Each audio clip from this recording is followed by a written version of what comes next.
Bienvenue à tous sur 25 minutes devant le trône. Je suis Kimberly Périssien, votre animateur, et aujourd'hui, nous allons aborder un sujet crucial qui touche chacun d'entre nous, les dégâts des fausses attentes dans la vie. Combien de fois avons-nous nourri des espoirs, fondé des projets, ou cru en des promesses, pour finalement nous retrouver déçus, découragés, voire égarés? Les fausses attentes peuvent briser des vies, éteindre la foi, et même éloigner certains de l'Église. Aujourd'hui, à travers la parole de Dieu, nous allons comprendre comment discerner les vraies promesses divines des illusions dangereuses vraiment. Restez avec nous, car cette émission va transformer votre manière d'espérer et de faire confiance. Avant d'aller plus loin, faisons notre prière d'introduction. Père Céleste, nous nous présentons devant toi avec humilité, reconnaissant que tu es le Dieu qui ne ment pas, qui ne se repent pas de ses promesses. Seigneur, aujourd'hui, alors que nous méditons sur les dangers des fausses attentes, ouvre nos cœurs et nos esprits. Délivre-nous de toute illusion, de tout mensonge qui nous pousse à mettre notre confiance en autre chose qu'en toi. Que ton Esprit Saint nous guide dans la vérité, afin que nos attentes soient fondées sur ta parole et non sur les tromperies du monde ou de l'ennemi. Au nom de Jésus, brisons toute déception, tout découragement, et toute frustration causée par des attentes non réalisées. Amen. À présent, faisons notre traditionnelle lecture biblique. Jérémie chapitre 28. Lisons. Il arriva cette même année, au commencement du règne de Sédécia, roi de Juda, la 4e année, le 5e mois, que Hanania, fils d'Azzur, le prophète de Gaban, me parla dans la maison de l'Éternel, en présence des sacrificateurs et de tout le peuple, et il dit, ainsi parle l'Éternel des armées, le Dieu d'Israël, j'ai brisé le joug du roi de Babylone. Dans 2 années au plus tard, je ramènerai dans ce lieu tous les ustensiles de la maison de l'Éternel que Nebuchadnezzar, roi de Babylone, a enlevé de ce lieu et qu'il a emporté à Babylone. Et je ferai revenir dans ce lieu Jéchonia, fils de Joachim, roi de Juda, et tous les captifs de Juda qui sont allés à Babylone, dit l'Éternel, car je briserai le joug du roi de Babylone. Alors Jérémie, le prophète, parla à Hanania, le prophète, en présence des sacrificateurs et de tout le peuple qui se tenait dans la maison de l'Éternel. Et Jérémie, le prophète, dit, Amen. Que l'Éternel fasse ainsi. Que l'Éternel accomplisse les paroles que tu as prophétisées, et qu'il ramène de Babylone en ce lieu les ustensiles de la maison de l'Éternel et tous les captifs. Toutefois, écoute cette parole que je prononce à tes oreilles et aux oreilles de tout le peuple, les prophètes qui ont paru avant moi et avant toi, dès les temps anciens, ont prophétisé contre des pays puissants et de grands royaumes la guerre, le malheur et la peste. Mais le prophète qui prophétise la paix, c'est lorsque s'accomplira la parole de ce prophète qu'on le reconnaîtra comme véritablement envoyé par l'Éternel. Alors Hanania, le prophète, prit le joug de dessus le cou de Jérémie, le prophète, et le brisa. Et Hanania parla en présence de tout le peuple, et il dit, ainsi parle l'Éternel, c'est ainsi que dans 2 années je briserai de dessus le cou de toutes les nations le joug de Nebuchadnezzar, roi de Babylone. Et Jérémie, le prophète, s'en alla. Après que Hanania, le prophète, eut brisé le joug de dessus le cou de Jérémie, le prophète, la parole de l'Éternel fut adressée à Jérémie, en ces mots, va, et parle à Hanania, et dis-lui, ainsi parle l'Éternel, tu as brisé un joug de bois, et tu as fait à sa place un joug de fer. Car ainsi parle l'Éternel des armées, le Dieu d'Israël, je mets un joug de fer sur le cou de toutes ces nations, pour qu'elles soient asservies à Nebuchadnezzar, roi de Babylone, et elles lui seront asservies, et je lui ai donné même les bêtes des champs. Et Jérémie, le prophète, dit à Hanania, le prophète, écoute, Hanania. L'Éternel ne t'a point envoyé, et tu as fait que ce peuple a mis sa confiance dans le mensonge. C'est pourquoi ainsi parle l'Éternel, voici, je te chasse de dessus la face de la terre, cette année tu mourras, car tu as prêché la révolte contre l'Éternel. Et Hanania, le prophète, mourut cette année-là, le 7e mois. Maintenant, nous allons regarder un court film qui illustre bien notre sujet du jour. Bon visionnage à toutes et à tous.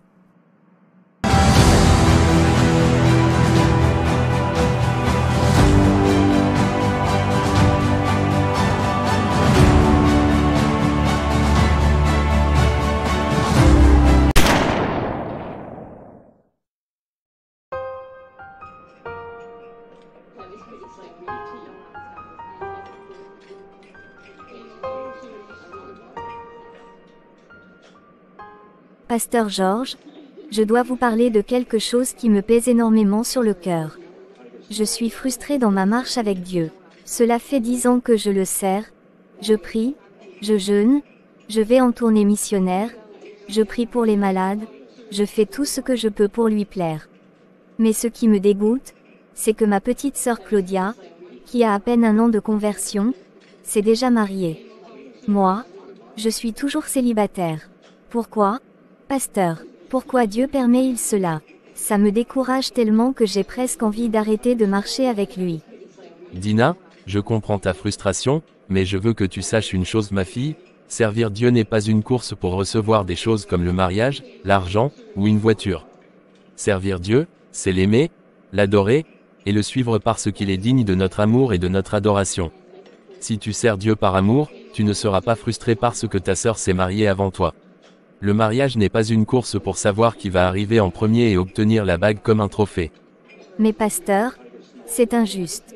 J'ai servi Dieu pendant 10 ans, et ma sœur, qui vient à peine de se convertir, est déjà mariée. Comment est-ce que je peux ne pas être frustré? Dina, la frustration vient souvent de fausses attentes. As-tu demandé à Dieu si tu devais te marier avant ta sœur? Est-ce qu'il t'a fait une promesse spécifique à ce sujet? Non, pasteur, Dieu ne m'a rien promis. Mais dans la logique des choses, il faut savoir que je suis l'aîné. C'est à moi de me marier en premier. Dina, la logique des hommes n'est pas toujours la logique de Dieu. Dans la Bible, il est écrit, « Mes pensées ne sont pas vos pensées, et vos voix ne sont pas mes voix, dit l'Éternel. Autant les cieux sont élevés au-dessus de la terre, autant mes voix sont élevées au-dessus de vos voix, et mes pensées au-dessus de vos pensées, selon Ésaïe 55 versets 8 et 9. Dieu fait grâce à qui il veut, comme il veut. Notre rôle, c'est de le bénir pour tout ce qu'il fait, que ce soit dans notre vie ou dans la vie des autres. Mais pasteur, comment est-ce que je peux ne pas être jalouse vraiment? Comment est-ce que je peux continuer à servir Dieu avec joie alors que je vois ma sœur recevoir ce que je désire depuis si longtemps? Dina, je veux que tu comprennes quelque chose ma fille, servir Dieu n'est pas une compétition. Ce n'est pas une course pour savoir qui sera béni en premier. C'est une marche où chacun avance au rythme de Dieu, selon la grâce qu'il lui a donnée. Jésus a raconté une parabole dans Matthieu 20 au 1er verset jusqu'au 16e, celle des ouvriers dans la vigne. Certains ont commencé à travailler tôt le matin, d'autres à midi, et d'autres encore en fin de journée. Mais à la fin, tous ont reçu le même salaire. Ceux qui ont travaillé toute la journée se sont plaints, mais le maître a dit, « Ne m'est-il pas permis de faire de mon bien ce que je veux ?» Selon Matthieu 20 verset 15 à lire et à méditer. De la même manière, Dieu agit selon sa volonté, et il bénit chacun selon son timing. Mais pasteur, c'est difficile d'accepter cela. J'ai l'impression que mes efforts ne sont pas récompensés. Dina, tes efforts ne sont pas vains. Dieu voit tout ce que tu fais, et il t'en récompensera en son temps. Mais tu dois éviter d'avoir des attentes là où Dieu n'a rien promis. Beaucoup de chrétiens se laissent emporter par la pression sociale, voulant se précipiter pour se marier. Mais le mariage est bien plus qu'une bague ou un statut social. C'est une alliance sacrée, et Dieu veut que tu sois prête, spirituellement, émotionnellement, et relationnellement, avant de t'y engager. Pasteur, je comprends ce que vous dites, mais c'est tellement difficile de ne pas se comparer aux autres. Comment est-ce que je peux arrêter de me sentir frustré? Dina, la clé, c'est de recentrer ton cœur sur Dieu. Dans Matthieu 6 verset 33, Jésus dit, « Cherchez premièrement le royaume de Dieu et sa justice, et toutes ces choses vous seront données par-dessus. » Si tu cherches Dieu pour lui-même, et non pour ce qu'il peut te donner, tu trouveras la paix et la joie dans ta marche avec lui. Ensuite, apprends à te réjouir des bénédictions des autres.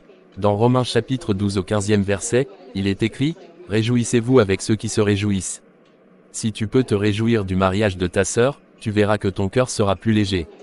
Pasteur, je vais essayer de faire cela, mais j'ai peur de ne pas y arriver. Dina, tu n'es pas seule dans cette initiative. Le Saint-Esprit est là pour te guider, et je suis là pour te soutenir.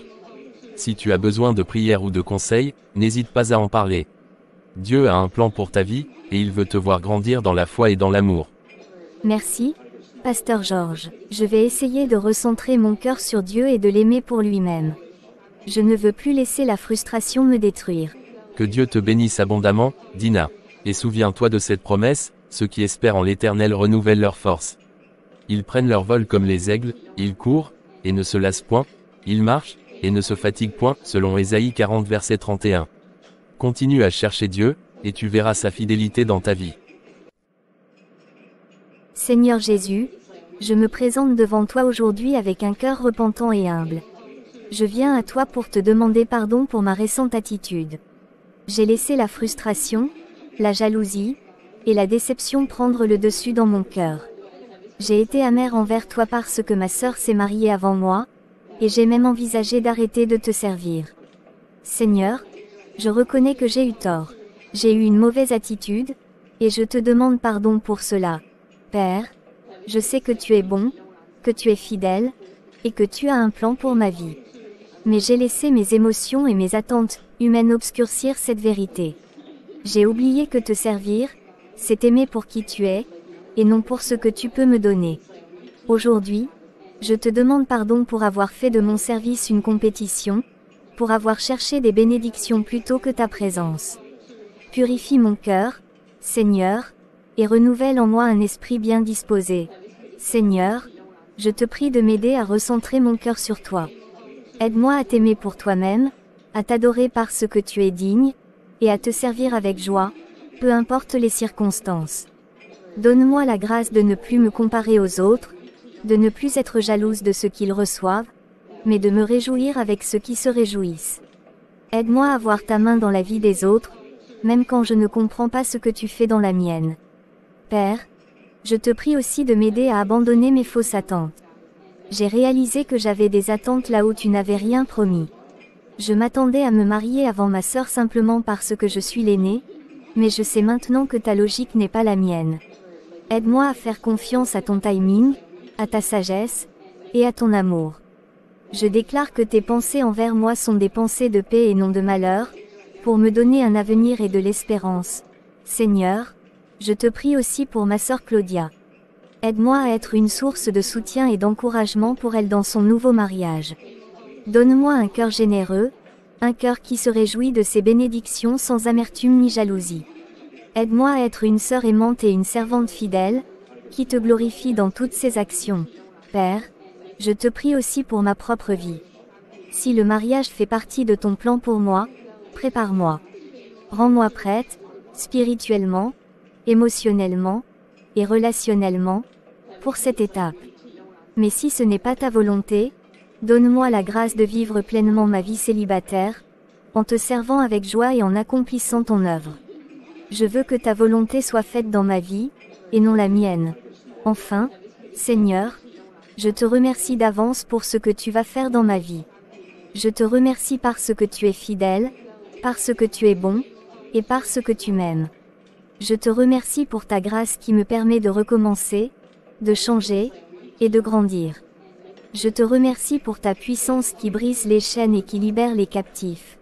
Je déclare que dès aujourd'hui, je choisis de marcher dans la liberté, dans la paix, et dans l'obéissance à ta parole. Je déclare que mes attentes sont alignées sur ta volonté, et que je fais confiance à ton timing parfait. Je déclare que ma vie est entre tes mains, et que tu vas accomplir tes promesses en moi. Merci, Seigneur, de m'entendre et de me répondre. Je t'aime, et je te donne toute la gloire pour la victoire à venir. Au nom puissant de Jésus-Christ, je prie. Amen. Frères et sœurs, la parole de Dieu nous révèle aujourd'hui un drame spirituel profond, celui des fausses attentes. Anania, se présentant comme prophète, a annoncé une délivrance rapide, une fin prochaine de l'exil, mais c'était un mensonge séduisant. Et Dieu, par la bouche de Jérémie, a démasqué cette tromperie avec une vérité implacable. Premièrement, les fausses attentes nous poussent au découragement. Combien de croyants, après avoir cru en des promesses non fondées sur la parole de Dieu, se sont retrouvés abattus, pensant que Dieu les avait abandonnés. Anania a offert une espérance humaine, basée sur le confort immédiat plutôt que sur la souveraineté divine. Son message plaisait à l'oreille, mais il ne venait pas de l'Éternel. Quand cette espérance artificielle s'est effondrée, le peuple a dû faire face à une amère désillusion spirituelle. Le danger ici est subtil, lorsque nous bâtissons notre foi sur des attentes non alignées avec la volonté de Dieu, nous risquons de tomber dans le découragement quand elles ne se réalisent pas. Nous oublions que Dieu agit selon son calendrier parfait, pas selon nos impatiences. Deuxièmement, les fausses attentes nous égarent, elles nous détournent du vrai chemin tracé par Dieu. Si Israël avait cru Anania, il se serait rebellé contre Babylone, croyant que Dieu allait les délivrer immédiatement. Mais Dieu avait un autre plan, l'exil devait durer 70 ans, un temps nécessaire pour la purification et la restauration du peuple. Aujourd'hui encore, combien de croyants prennent des décisions précipitées, changer d'église, quitter un emploi, rompre une relation, parce qu'ils ont cru à une révélation, ou une prophétie, qui n'était pas en accord avec la parole de Dieu. Les fausses attentes nous font souvent agir dans la chair plutôt que dans l'esprit. Troisièmement, les fausses attentes génèrent de la frustration et de l'amertume. Quand nos rêves ne se réalisent pas selon nos attentes, notre première réaction est souvent d'accuser Dieu. Pourquoi ne me as-tu pas béni? Pourquoi as-tu permis cet échec? Mais la vérité, c'est que Dieu n'a jamais promis d'accomplir tous nos désirs humains. Ses promesses sont bien plus profondes, il promet sa présence, sa grâce suffisante, et un plan parfait même dans les épreuves. Romains 8 verset 28. La frustration naît quand nous confondons nos souhaits avec les promesses de Dieu. Anania a prophétisé la paix, mais c'était une paix illusoire. De même, beaucoup aujourd'hui cherchent une prospérité, ou une victoire immédiate, sans accepter que Dieu utilise parfois les difficultés pour nous façonner. Quatrièmement, les fausses attentes peuvent nous éloigner de l'Église et même de Dieu. Combien de personnes, déçues par des prédications trop feel good, par des prophéties non accomplies, ou par des leaders qui promettent monts et merveilles, ont quitté l'assemblée en se disant « Dieu ne fait rien pour moi ».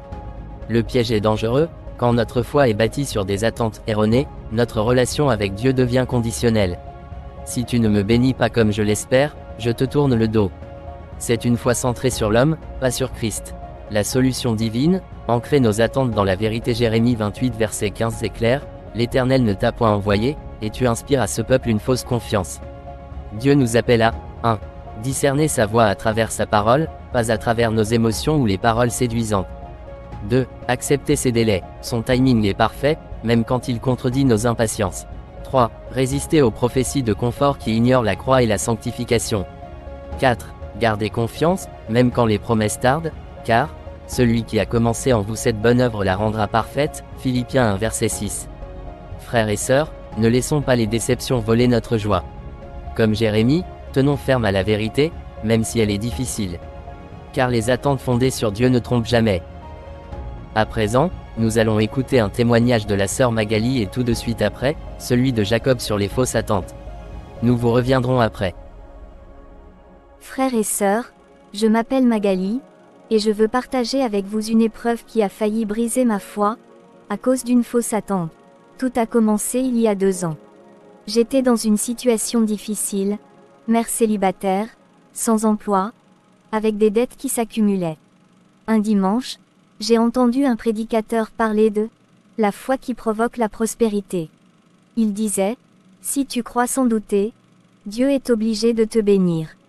Il a cité Marc 11 verset 23, tout ce que vous demanderez en priant, croyez que vous l'avez reçu, et cela vous sera accordé. Ce jour-là, j'ai été rempli d'espoir. J'ai engagé ma parole de foi, comme on me l'a enseigné. J'ai déclaré, merci Seigneur pour mon nouvel emploi stable, bien payé. J'ai même arrêté de postuler à des petits boulots, convaincu que Dieu allait me donner le poste parfait. Mais les mois ont passé, et rien. Chaque refus, chaque silence après un entretien, était comme un coup de poing. Je me disais, pourquoi Dieu ne répond-il pas? J'ai pourtant cru. J'ai commencé à douter de moi, puis de lui. La colère montait, tu vois ma souffrance, et tu ne fais rien. Pire, j'ai fini par l'accuser. Si tu es si bon, pourquoi permets-tu que mes enfants manquent de choses comme ça? J'ai arrêté d'aller à l'église bien-aimée, persuadée que Dieu m'avait abandonné. La révélation qui a tout changé un jour, une voisine, une chrétienne discrète que je jugeais, trop simple, m'a dit, Magali, et si Dieu voulait te donner autre chose que ce que tu réclames? Elle m'a parlé de Job, de Joseph, des hommes qui ont souffert avant de voir la fidélité de Dieu. Puis j'ai lu 2 Corinthiens 12 verset 9, ma grâce te suffit. Là, j'ai compris mon erreur, j'avais confondu ma volonté avec celle de Dieu. J'avais traité le Seigneur comme un distributeur automatique, je déclare, donc tu dois donner. Mais lui voulait d'abord me façonner dans l'humilité, la persévérance. Ce que j'ai appris la foi ne manipule pas Dieu. Croire, ce n'est pas exiger, c'est lui faire confiance même quand sa réponse est « non » ou « pas encore ». 2. Dieu répond, mais pas toujours comme on l'imagine. Finalement, j'ai trouvé un emploi modeste, mais suffisant. Et c'est dans cette faiblesse que j'ai découvert sa force selon 2 Corinthiens 12 verset 10. 3. Méfions-nous des enseignements qui réduisent Dieu à une formule. Sa volonté est souveraine. Aujourd'hui, je vous exhorte, ne faites pas comme moi. Ne laissez pas des fausses attentes vous voler votre paix. Cherchez Dieu, pas juste ses bénédictions, car lui seul sait ce dont vous avez vraiment besoin. Merci Seigneur, même pour les épreuves qui m'ont ramené à toi. Frères et sœurs, je m'appelle Jacob et je veux partager comment une fausse attente a failli détruire ma relation avec Dieu. Tout a commencé quand j'ai entendu le témoignage miraculeux d'un frère sur son mariage. Convaincu que mon tour était arrivé, j'ai saisi ma promesse, en fixant mon attention sur une sœur de l'Église, croyant que Dieu me la destinait. J'interprétais chaque détail comme une confirmation divine, un sourire, un rêve, et j'ai ignoré les sages conseils. Quand elle s'est fiancée à un autre, j'ai accusé le diable puis Dieu lui-même, sombrant dans l'amertume et évitant même les cultes. La vérité m'est finalement apparue. Je traitais Dieu comme un Père Noël céleste, lui dictant ce qu'il devait me donner plutôt que de chercher sa volonté. J'ai compris que la véritable foi ne force pas la main de Dieu, que chaque parcours est unique, et que sa volonté dépasse toujours nos rêves. Aujourd'hui libéré de cette pression, je marche dans la paix, sachant que son timing et ses plans sont parfaits, avec ou sans mariage. Cette épreuve m'a appris à distinguer entre mes désirs et la vraie voix de Dieu, une leçon précieuse pour tous ceux qui attendent une réponse du Seigneur. Nous allons mettre fin à l'émission. Avant de partir, prions ensemble. Père éternel, Dieu de toute grâce et de toute vérité, nous nous présentons devant ton trône de gloire en ce moment sacré, le cœur rempli de reconnaissance pour cette parole vivante que tu nous as donnée aujourd'hui. Seigneur, nous brisons maintenant au nom de Jésus toute chaîne de fausses attentes qui aurait pu s'enrouler autour de ton peuple. Par le sang de l'agneau, nous délivrons chaque âme qui aurait mis sa confiance dans des promesses humaines plutôt que dans ta parole infaillible. Ô Dieu, guéris les cœurs blessés par les déceptions. Console ceux qui ont pleuré des rêves effondrés. Reconstruis la foi de ceux qui t'ont accusé à cause d'attentes non réalisées. Saint-Esprit, enseigne-nous à discerner ta voix au milieu des faux prophètes de ce siècle. Donne-nous la sagesse de séparer nos désirs charnels de ta volonté parfaite. Père, nous renonçons à toute forme de marchandage spirituel. Nous déclarons que ta grâce nous suffit, même quand tes chemins nous semblent incompréhensibles. Pour chaque personne qui écoute, établis une fondation solide dans leur cœur, que leur foi ne soit plus bâtie sur des émotions passagères ou des témoignages spectaculaires, mais sur la pierre angulaire qu'est Christ Jésus. Seigneur, là où il y avait amertume, fais jaillir des sources d'eau vive. Là où il y avait découragement, allume le feu d'une espérance renouvelée. Nous te remettons nos projets, nos relations, nos attentes, purifie-les par ton feu sacré. Apprends-nous à dire comme ton Fils bien-aimé, que ce ne soit pas ma volonté, mais la tienne qui soit faite. Au nom puissant de Jésus, nous brisons tout esprit de frustration, de rébellion ou d'incrédulité qui aurait pris racine pendant ces années d'attente déçue. Et maintenant, Père, comme nous quittons ce moment sacré, dépose dans nos cœurs la paix qui surpasse toute intelligence. Que chacun reparte avec cette certitude, tu es Dieu, tu es fidèle, et tes plans pour nous sont parfaits. Nous t'abandonnons tout, nous t'attendons seul, nous te faisons confiance malgré tout, car tu es Dieu, et il n'y en a point d'autre. Que ta bénédiction repose sur chaque foyer, chaque situation, chaque cœur assoiffé de ta présence. Au nom glorieux de Jésus-Christ, notre rocher et notre Rédempteur, nous prions avec foi et action de grâce, Amen et Amen. Frères et sœurs, retenons cette vérité, Dieu est fidèle, mais nous devons aligner nos attentes sur sa volonté, pas sur nos émotions ou les paroles des hommes. Ne laissons pas les déceptions nous voler notre joie, notre foi ou notre place dans l'Église de Jésus-Christ. Comme Jérémie, apprenons à distinguer la vraie prophétie de la fausse. Si cette émission vous a béni, abonnez-vous à CCMGV TV, partagez-la, et laissez-nous un commentaire. Que Dieu vous garde des fausses attentes et vous remplisse d'une espérance inébranlable en lui. Chers abonnés de CCMGV TV, nous sommes ravis de vous présenter notre chaîne YouTube qui regorge de contenus variés pour enrichir et bénir votre vie spirituelle. Chez CCMGV TV, notre mission est de vous offrir des playlists inspirantes pour nourrir votre foi, vous encourager et vous édifier. Dans nos différentes playlists, vous trouverez des épisodes et des scènes d'animation chrétienne qui illustrent des vérités bibliques de manière captivante. Nous partageons également des histoires bibliques inspirantes pour vous apporter des leçons précieuses tirées des récits anciens. Vous pourrez également découvrir notre émission phare, Regard biblique, ainsi qu'une playlist dédiée à la prière pour vous accompagner dans vos moments d'intimité avec Dieu, nous mettons un point d'honneur à vous offrir des contenus de qualité, divertissants et enrichissants pour vous aider dans votre croissance spirituelle. Nous croyons que la parole de Dieu est une source inépuisable de sagesse et de réconfort, et c'est pourquoi nous mettons tout en œuvre pour la partager avec vous de manière engageante et accessible. N'hésitez pas à explorer nos différentes rubriques en cliquant sur le lien dans la description de la chaîne. Choisissez la playlist qui résonne le plus avec votre cœur et plongez dans un univers de foi, d'espoir et d'inspiration.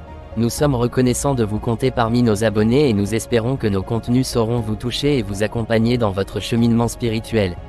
Merci pour votre fidélité et votre soutien. Que la grâce et la paix de Dieu vous accompagnent chaque jour.